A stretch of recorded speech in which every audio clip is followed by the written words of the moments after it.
Hello, booktube.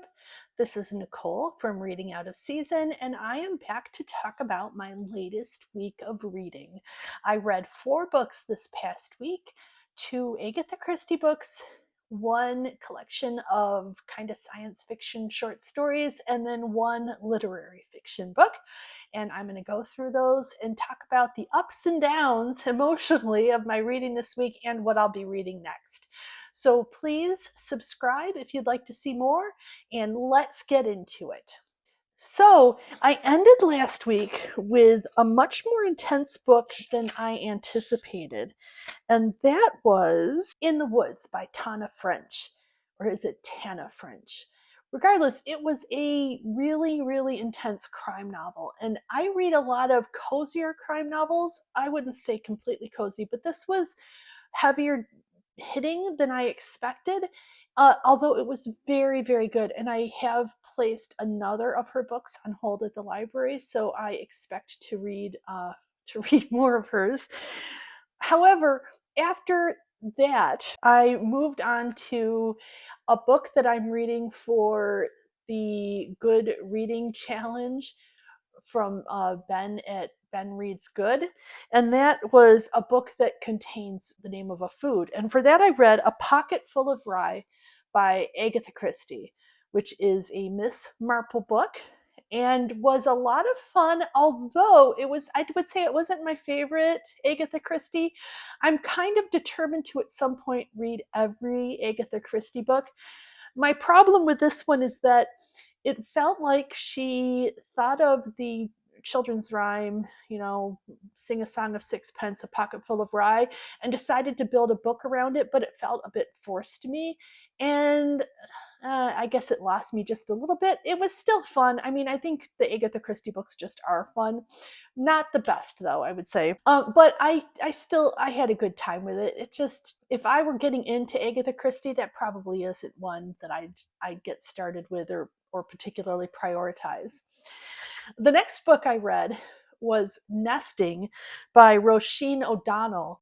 This was an intense book again. I'm reading a lot of really intense books. This is a book about a woman who marries somebody who's narcissistic and emotionally abusive. And I would say his abuse goes in other directions. It's called emotionally abusive, but I saw some other forms of abuse in this book as well. She feels really trapped in this marriage because, of course, people like this are controlling and try to keep their spouses trapped. But she is determined to escape, and so it's about her working up the courage to escaping, and then trying to remain escaped because it was a lot more work once she left than she might have even expected or than I did. It was really emotionally rocky. Like, I got way too emotionally involved with the woman in this book. It was hard. I would say if you have experienced that kind of relationship, I would stay away from this book. I have not. I'm very lucky to be married to somebody kind and sweet natured. But if I wasn't, I think this would have been a much even harder emotional read than it was. It was intense again. And after that, I thought, oh, well, I'll read a little science fiction. And so I read Radicalized by Cory Doctorow. And this has actually 4 short stories in it. The first is about a toaster where you have to buy specific toast for the toaster to work. And then the company goes bankrupt and it stops toasting altogether. And so the woman decides she's going to figure out how to jailbreak it so that she can just toast whatever she wants. But it gets kind of ugly. And it actually starts out kind of ugly because it's also about how horribly refugees are treated. Again, it was kind of bleak. However, the other stories were even more bleak. There's one about a superhero who tries to stop police violence against, like, racialized police violence. And then the third one is about a group of people on an internet group who become radicalized, a la Luigi Mangione. And then the last one is about a really rich doomsday prepper. He kind of reminded me maybe of like Elon Musk or something, but things do not go how he planned. And it is just that story, it ended on the most bleak and depressing possible note. And it probably wasn't the right book to read after Nesting by Roisin O'Donnell. I'm going to say that I do better when I have a light and uplifting read, or a light and cozy read, and then after that have a hard-hitting read, and then after that have another light and cozy read, and then after that have a hard-hitting read. I get way too emotionally invested with characters, and I can only handle so much of that at a time, apparently. It was still really good, and I think I will read more by Cory Doctorow. And you know what, part of why it was hard hitting is that where a lot of science fiction is, let's say, 3 or 4 steps in the future, this was maybe half a step.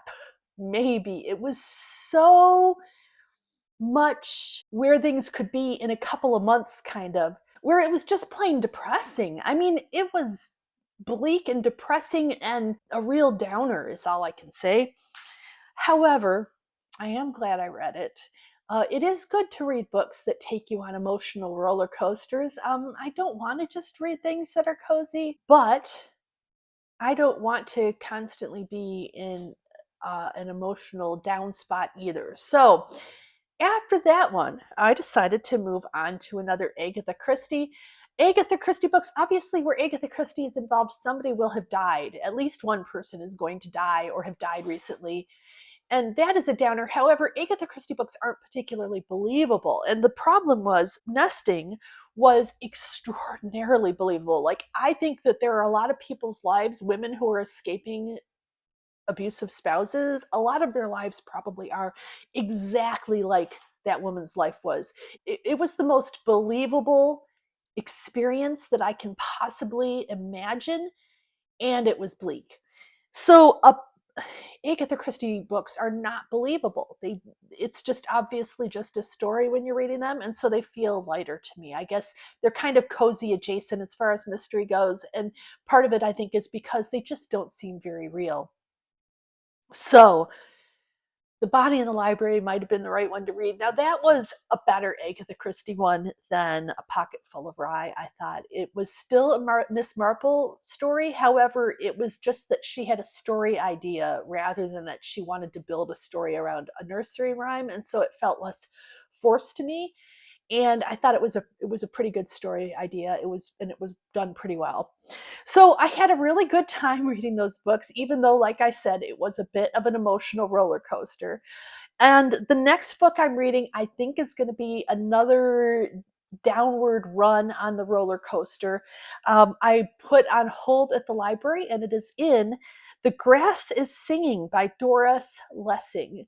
This is her first novel. It was written in 1950, and it is about a young woman who lived in Zimbabwe, but at the time was Southern Rhodesia. And it is supposed to be a scathing discussion of apartheid at that time, and also about her bad marriage and mental health problems that were caused by it. So it sounds fascinating. You know, a 1950s book about racism, you just never know how that's going to go. We'll have to see. However, I guess I am interested in reading about that time period in colonial Africa. You know, it's such an emotionally wrought and violent time period that it's interesting, but again, it's probably going to be very bleak. I'm going to brace myself and get ready for another potentially bleak book, but I think that is the one for me next. And then I'll be looking for something a little bit cozier after that. I'm going to try not to do 2 hard-hitting books in a row again. That is just not the right way for me. I hope everybody else has had a good week of reading, and I will see you again next week. Please take a moment to like and give me a subscribe if you'd like to keep up on my future content. I don't always read 4 books in a week. These books were all fairly short, it is, I would say 2 to 3 books is probably more average for me, depending on the length. If I'm reading a very long book, it will take a week or a couple of days more. It's just that's where I am now. But I will talk to you again next week.